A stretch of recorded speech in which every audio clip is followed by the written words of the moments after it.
Welcome to Leaders in Conversation with me, Anni Townend, podcast host and thinking partner to executives, leaders and their teams. I'm co-founder of Collaboration Equation and of the podcast Finding Your Collaborative Edge with Lucy Kidd.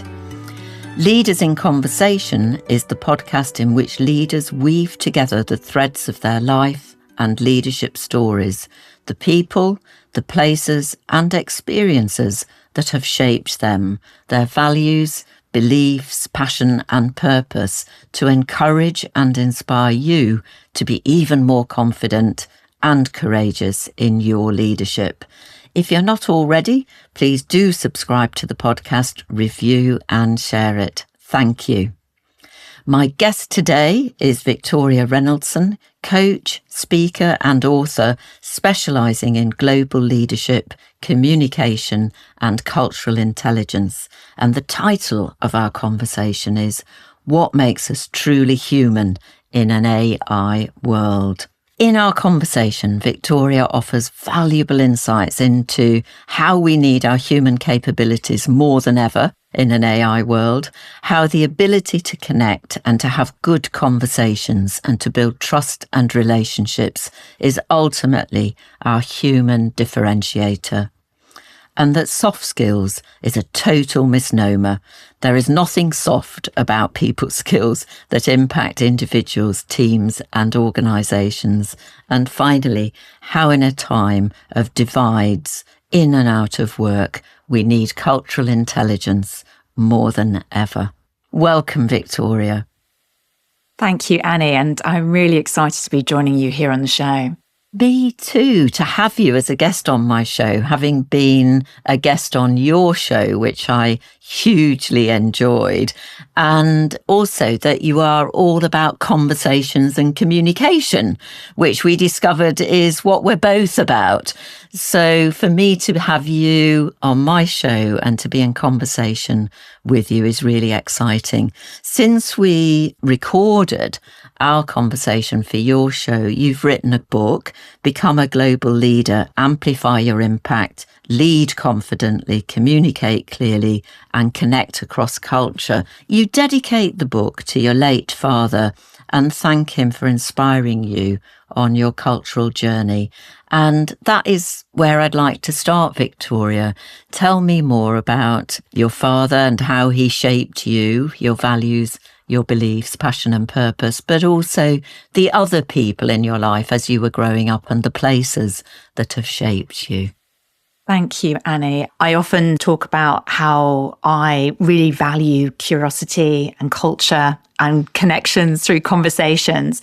And that's actually come from both my parents. If I talk about my dad first, he was somebody who had cultural roots. His parents were from Austria, from Hungary. But strangely, he grew up in a time in the UK where he was brought up to be very, I'm going to put this in inverted commas, English. So he didn't speak those languages. They, in fact, changed the surname to sound more British at a time, perhaps when there wasn't so much cultural openness in his country. And so he had this real quest, this real curiosity about what were these cultural roots. He hadn't grown up in the environment of it, but he wanted to know more about it. And his immediate family were very small. So his real passion project throughout his life was to discover long-lost relatives around the world, third, fourth, fifth cousins. And he'd often be messaging me and saying, I've discovered somebody else in South Africa or in Australia or somewhere else. And these were all people who came from the same cultural roots, from Austria, from Hungary, some of them Jewish, some of them not. And it was really fascinating to me and a real kind of inspiration to me that also sparked that curiosity and that real passion for cultural roots in my own life. So actually, unlike my father, languages were always part of my life. And in fact, I love languages from my early days. I studied German and Russian at university, went to live, work and study in those countries, and realized really early on that it didn't matter how many words I knew, how much vocabulary, or how perfect my grammar was. The reality of having a conversation wasn't really about that. It was about being able to actually communicate. So even if you didn't have the words, be able to explain yourself, maybe with sign language or body language, what you really meant. And it was that kind of insight to me, combined with, I talked about my dad, but my mum as well had a real passion for conversations throughout her whole life. She's so curious about people. But it really led me naturally down the path that I'm on today. Yeah, my dad, sadly, as you mentioned, isn't here anymore. In fact, I was writing the book, I'd already started that journey, and he passed actually almost exactly a year ago at the time of this recording. But actually, what made me realize that I needed to finish this book was that real sense of, this is something he sparked in me, he started in me, and this is something I want to continue and I want to spark in other people as well. So it's core to my work.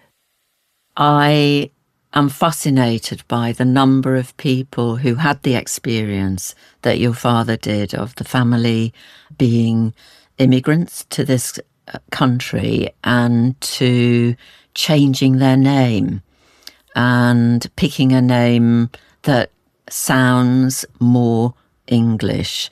And I know in my own work that knowing people by their name is really important to me. Who are you? And there's so much in a name. And it sounds as if for your father, he set out on a journey to reclaim his culture and the connections and to communicate with people. My path through my career, both working in my first career marketing in global organizations, but then later setting up this business, which I've been in for 11 years now, the roots have always been around, how do I help people to communicate, whether it's teams, whether it's leaders, but also with that cultural angle. And the thing that I really love in the work around cultural intelligence, which I came across probably about 5 years ago now, and I brought into the core of my work, is that it's not necessarily about generalizing and saying everybody from one country is like this or from one culture is like that. But it's really seeing the person in front of you, the team in front of you, recognizing people show up in their cultural identities every day. And that's not one dimensional, it's multifaceted. And for you to be able to come together, collaborate well, to really truly connect, then you really do need to understand those cultural influences, how that shapes the person, the way they're interacting with you, the behaviors, the communication style. And for me, that's the power in this. I think when it comes to, yes, the silos we see, and I see this quite a lot in some of the teams and organizations I work with, it's really hard to create that sense of cohesion, that sense of personal connection. But this cultural intelligence is really about a mindset, but also an action to make it happen, to really take the steps forward. And for listeners, Victoria, what are those steps? I'm very curious as in what the steps are to better communication, and particularly where assumptions are made that if somebody is from this culture, they are like that. So there's a tension between understanding the cultural mores and the influences on somebody at the same time as being able to see the person. Absolutely. So I think this is where there's lots of research out there that talks about generalization, so averages. And you can very much validated research understand if people are from certain cultures, how they might be interacting with you, how they might respond to situations like conflict or disagreement, or saying yes or saying no as examples. But also, it's not just about the knowledge, because if we stay at just the knowledge level, yes, we become more aware, but it has the risk of almost becoming a little bit of a tick box. Oh yeah, I did the research and I read the statistics or the information, and therefore I know what I need to know. This is where we risk getting into being too generalized and making assumptions that because somebody is from one place, that is what represents them. What we have to do is think about, in the work that I do, there are 4 sets of cultural intelligence capabilities. Knowledge is one of those, but actually it starts with something called CQ, short for cultural intelligence, drive. And CQ Drive is actually about asking yourself, what is your motivation for really interacting, working in diverse cultural situations? How confident are you with that? As a leader, are you comfortable with what's going on in the everyday across the team? But it also helps you to ask the question about what's motivating the others, what's going on for them, what's their motivation to be engaging with you or not, as the case may be. So that's really the starting point. The next capability is CQ knowledge. So yes, awareness is important, but I always encourage people to go deeper than do's and don'ts lists or research that talks at that very top level. Sometimes it's just about observing the person in front of you, seeing what's going on in the room, not just what's being said, but the silences, the nonverbal communication. From knowledge, we then move into strategies. So I've talked about being cultural intelligence being an action. So we have to put it into play. It can't sit at that very cognitive, theoretical level. So that's where CQ strategies come in, where we try and anticipate what goes on and apply the knowledge. And of course, then the last one has to be CQ action, putting it into play, thinking about what is it you're going to do differently, how you're going to adapt what you say and how you say it.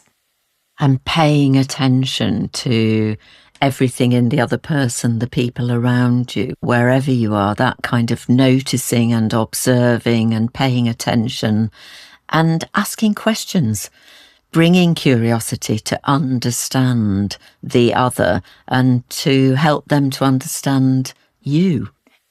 I would add to that, many of the people that I'm working with are working in teams virtually, remotely. So they're not even in the same room physically as the other people. So you have to be even more observant, even more intuitive about what's really going on. It's very common, I find sometimes in teams, there are people who do not put their cameras on. And that's very valid reasons why that might be the case. But it gets even harder then to really see what's going on inside the room.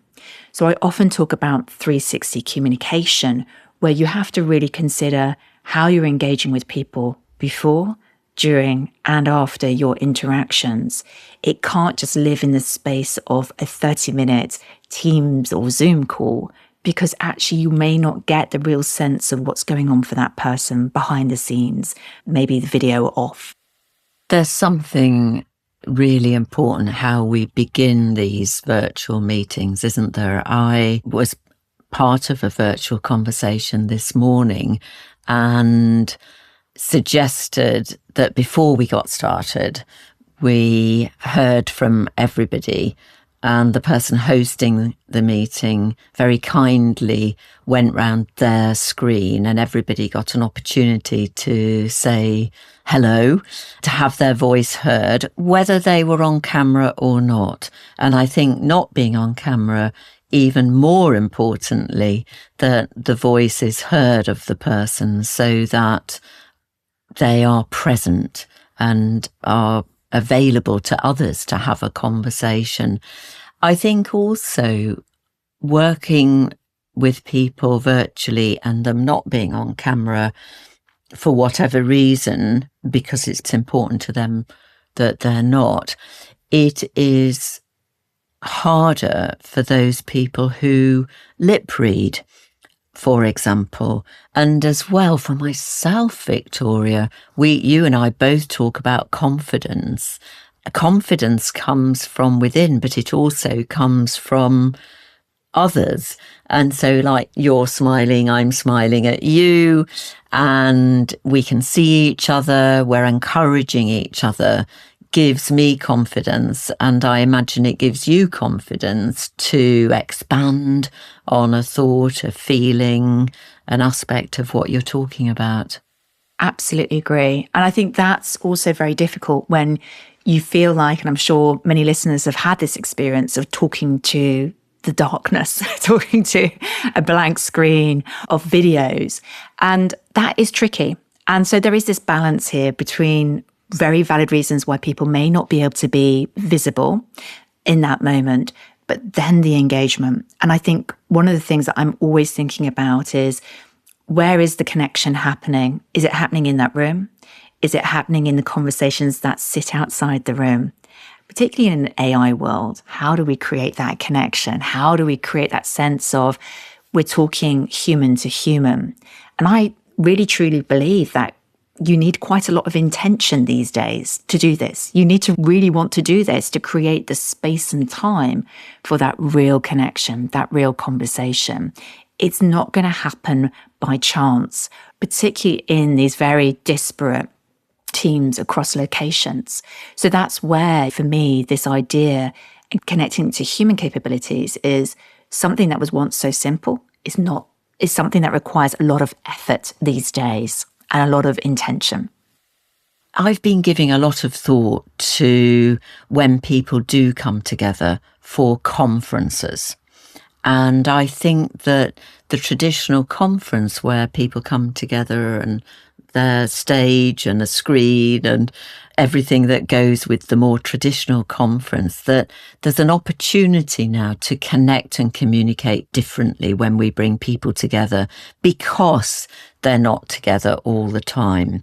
And equally, there is, I think, a bit of a myth around the fact that we communicated really well when we were in the office and in the same place more of the time, that we were still needing the support and encouragement to have conversations and to communicate in a way that helps bridge the divides, helps us to work across an organisation, across cultures, and indeed across the world. And I think I'm just reflecting on what you were saying about conferences, because actually the idea of broadcasting, having people at the front of a room, broadcasting messages, telling updates, giving information, people's also attention spans, I think, are shorter. So I think that sense of sitting in an audience for a day, that just isn't the model that works anymore. So it's also thinking about the conversations that need to happen at different levels, whether that is in larger groups, smaller groups, even one-to-one. I was doing a keynote last week where actually it wasn't just me standing at the front of the room talking. It was about encouraging the conversations in different ways, in twos, in small groups, having activities to get people really engaged and part of that conversation. I'm always really thinking about it from a communication point of view, whether I'm talking to one person like yourself, Annie, today, or whether I'm talking to hundreds of people at the front of the room, just really about how do I get them talking as well? How do I get them part of this conversation so they come away with something really not just insightful, something interesting that they learned, but actually something, maybe an action they can take away and do. And I think that's where we need to get creating conversations in different spaces. Sometimes it is enough to say to people in smaller groups, for example, smaller facilitated conversations, just say hello or speak up or unmute and say what you think. But not everybody feels comfortable in that way. So it's about creating the safer, perhaps more anonymous ways of contributing, whether it's through some of the amazing creative kind of platforms and tools we have access to, but recognizing not everybody's happy, back to confidence, to just say what they think, either in small groups or large groups as well. I think it's a really important point. And how do we create the conditions that enable people to have a voice and to have a choice? And I think people often arrive at a conference or in a workshop or in a meeting not feeling that they will necessarily have a voice. So I think as leaders, there is something about creating the environment in which people can and are encouraged to have a voice, to speak if they would like to. And one of my previous guests, Patrick Andrews, talks about the importance of participation, which I think is what you're talking about as well. How can people participate in a way that they're comfortable with, or maybe they're not so comfortable with, but we make it possible for them to participate in a way that they may not have thought they could, but they can? I think that's a very interesting point, because it's inviting participation, but it's also creating connection and engagement. It's hard to get people engaged. It's particularly hard to get people in a space where they're really excited and motivated and fired up by the vision of the organisation, of what they're there to achieve.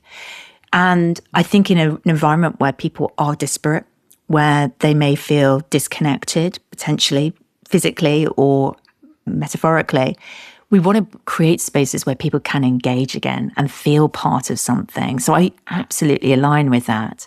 And really allowing for those cultural differences in how people like to engage, helping people feel safe to do that. I think that's really where the thoughtfulness comes in, the intention comes in to create the right spaces, whether it's online or it's in person. Having the intention up front ahead of an event and experience, which invites people to already think about how they will participate, connect and communicate. And I know that connection piece is so important at that macro level, but also you talked about walking side by side. And I know that's so core to your work. And it's something that I think is really important as well, this connection idea one-to-one. And that is challenging, right? Because I think it's really difficult thinking about leaders in workplaces to make even the space and time to even think about that, how to have enough time for one-to-one, not just update meetings, but conversations, finding out what's really going on for people behind the surface, behind the busyness of their schedules and their diaries. I'm 100% with you, Victoria, and also thinking of ourselves, particularly one-to-one, but also in a team or a group, as thinking partners to each other so that we can help each other. And one of the things, and inform the title of our conversation today, is the importance of human connection in the AI world that we live in, and creating time and space for us to connect, to think about what this means for us and for our human connection. AI clearly is very important. The skills that we have, the ability to really use prompts clearly, to be able to use AI in our work day to day, whatever our work is. This is a very core skill set, the tech skills we need to be able to really thrive in this new era. We need those AI skills. But I want to bring to the conversation that it's also about developing still human capabilities, those abilities to have clarity, to have critical thinking, to really know what it is that is important, how to prioritize what is happening. It is about confidence. I think it is absolutely understanding your version of confidence rather than this generalized view of an extrovert, loud, assertive version of confidence for everyone. I think it is about connection, and certainly connection with cultural intelligence. And I think it's also about navigating challenging conversations. These areas, I think, are all really important for human capabilities. And one of the things that I've seen is that there are gaps appearing in people skills. Research talks about gaps, people arriving in the workplace not having the full set of people skills they need to really be successful. And my message is really about this. Yes, let's invest in AI, but let's not also forget about the people skills, the human skills. And back to something you were sort of talking about at the beginning of the episode, sometimes historically these were called soft skills, but that's just not what they are. They are not optional. They are not soft. In fact, they are human differentiating factors. They are what makes us unique and individual. And for people who have genuine fears and worries about, will my job exist? Even in the distant future, but maybe even the next few years? Or how is my career? My view is actually this is the time when we should be doubling down on our human skills, on our people skills. We should absolutely be very focused on what makes us different, because ultimately, the way I see it, AI is very much there to enable us, to support us, to help us be more efficient and more productive. But we should know what we bring to the party. We should know what it is that we're there for. And aspects like critical thinking, creativity, but building trust, building relationships, this is what we're good at. And so this is what I really mean by human capabilities. They're great capabilities. And I agree with you, Victoria, that these are the things that we need to double down on. In your book, you quote somebody, Karen Kimbo, who speaks about we're moving from a knowledge economy to a relationship economy. I think it's really making space for it. I think it's recognizing it's not a nice to do, but actually this is very important to creating good work, whatever work looks like to you. And so I think it's really recognizing that these are not the sort of nice things that we have on the side, but they sit at the core of the work that we do. None of us can achieve our objectives, our goals in isolation. We often have to be working with people to enable that. And the ability to connect with people, to really engage with them, motivates people towards a goal and a vision. Being able to navigate when the problems come up, this is where real opportunity gets unlocked. This is where real ideas come to life in the workplace. And the opposite is true as well. We've all, I'm sure listeners have been part of teams where there isn't trust, actually. There have been issues where people are getting divided into them and us, whether that's across real physical divides or whether it's across departmental divides or other types of divides that go on within teams. And what I see when this happens is it slows things down. It slows down projects. It stops delivery. It really creates tensions that have great impacts also potentially in a commercial organization. And there is a real business reality, which is if we invest in that, whether through time, in people, this will bring dividends literally for our relationships, for the trust factor, for people feeling like they can give their full selves and their best work to whatever it is that you're trying to achieve. In the work that I do with Future Engage Deliver, developed by Steve Radcliffe, he talks about in his book, Leadership Plain and Simple, that the bigger the relationships, the bigger the results. And you're very much speaking to that, I think, Victoria, that the bigger the relationships we have, the more we can do together. We're up to something together. And certainly in my work with Lucy Kidd and our collaboration equation, it's all about helping leaders, helping teams, helping people to create a safe environment, to help them have conversations that matter, that are inclusive and that are welcoming of diversity of thought and feeling, and helping people to speak about how they feel about something. And there is, as we know at the moment, quite a lot of anxiety. You referred to it. Will AI take my job? Will I have a job? And helping people to bring a mindset that is, what can I learn? How can I use AI to help me? And what do I need to do to work with others? The human differentiator, as you refer to it, that helps us to find our collaborative edge and to be creative and to be innovative with each other.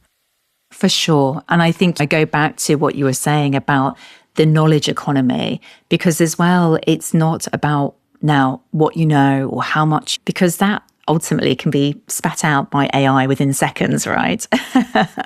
So it really comes down to other questions, such as who you talking to, who you learning from, who you're growing with, and who are you growing?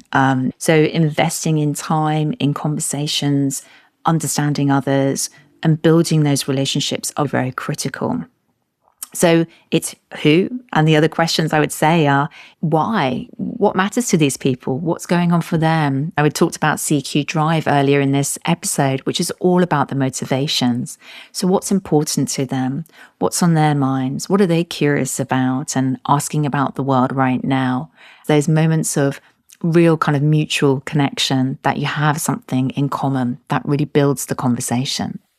And starting with these questions, I think starting with the relationship and laying the foundations for the great work that we can do together is what you're talking about. And there's such valuable questions that you're asking, that I ask, and that we ask in our work, and making time for them. And they don't have to take a huge amount of time, I'm often saying to people. And obviously, as you mentioned, being outdoors can be a great facilitator, whether that's sitting outdoors side by side in a paired conversation, or walking, if you're able to, walking outdoors, enjoying that side by side in person, or via mobile phone, having that one-to-one conversation in your own, wherever you're.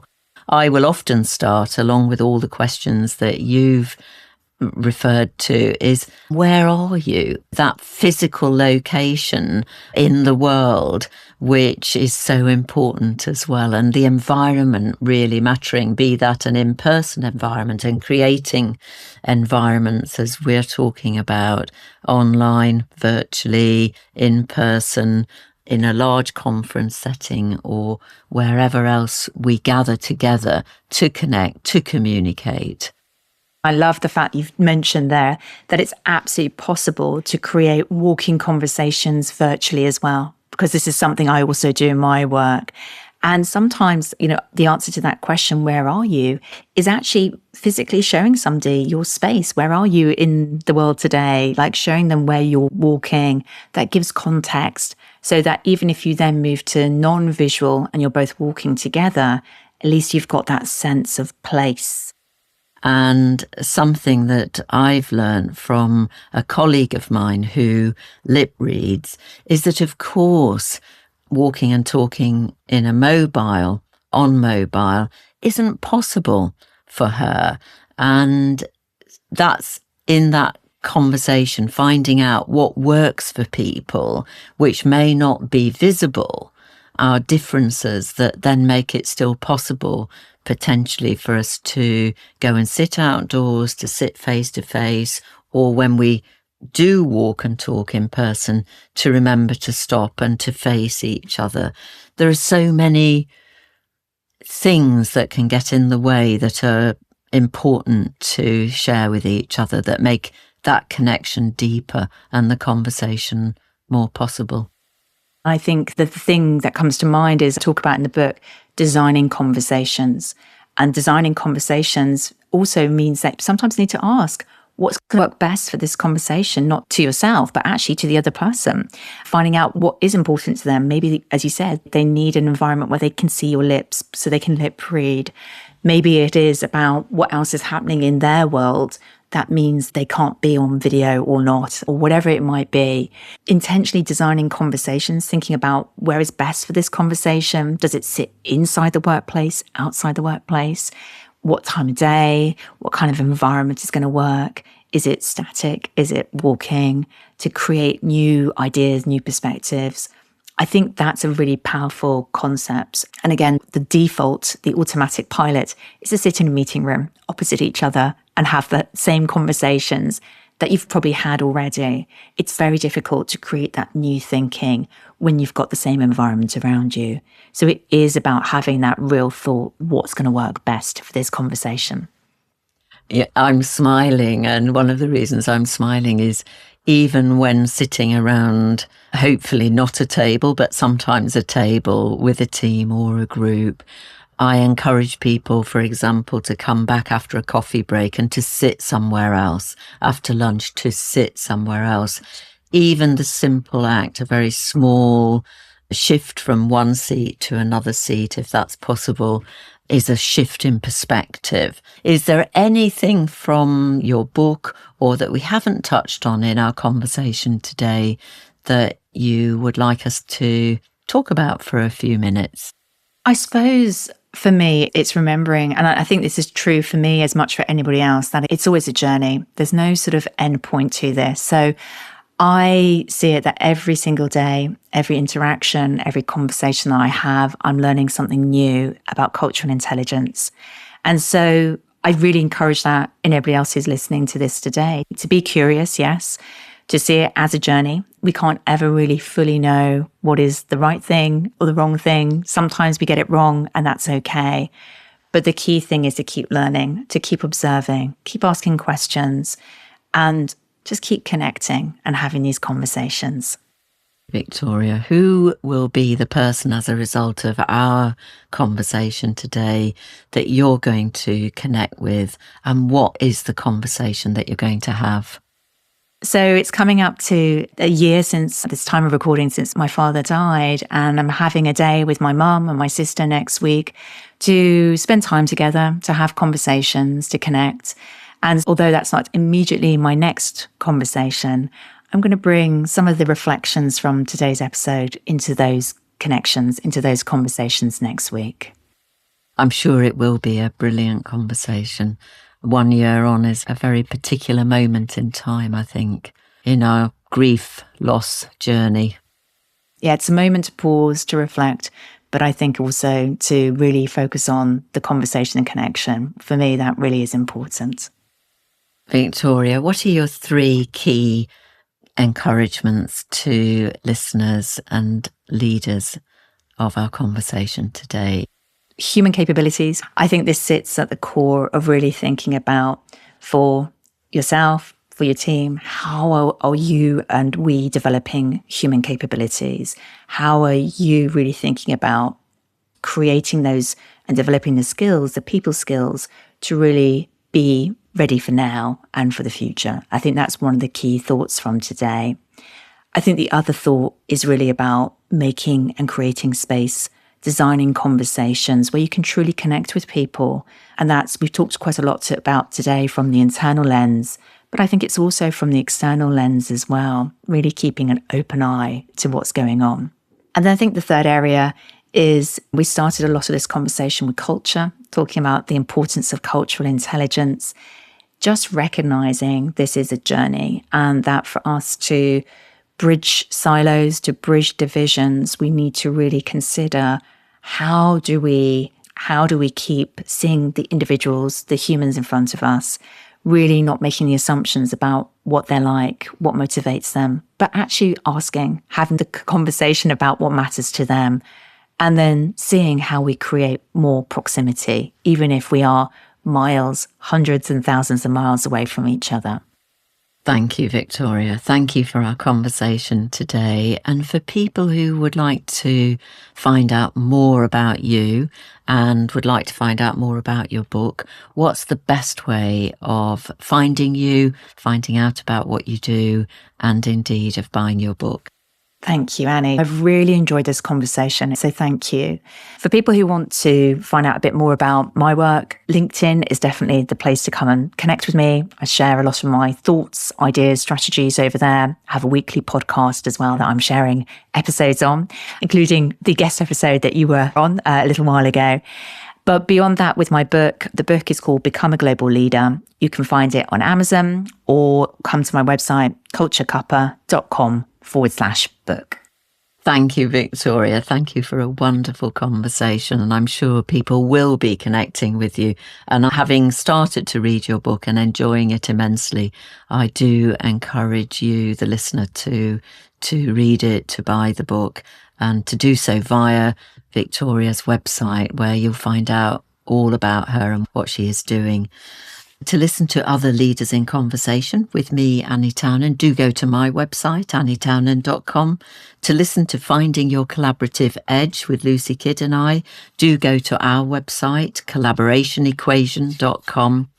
A huge thank you to Schmogus Media for the wonderful production and marketing of the podcast with Louisa Penny from Penny Writing. To contact me, Anni Townend, do email me on annie@annitownend.com. Visit my website, and like Victoria, do follow me on LinkedIn, which is somewhere I also share thoughts, blogs and things that I've enjoyed reading and or watching. I look forward to connecting with you. Thank you for listening, and thank you, Victoria.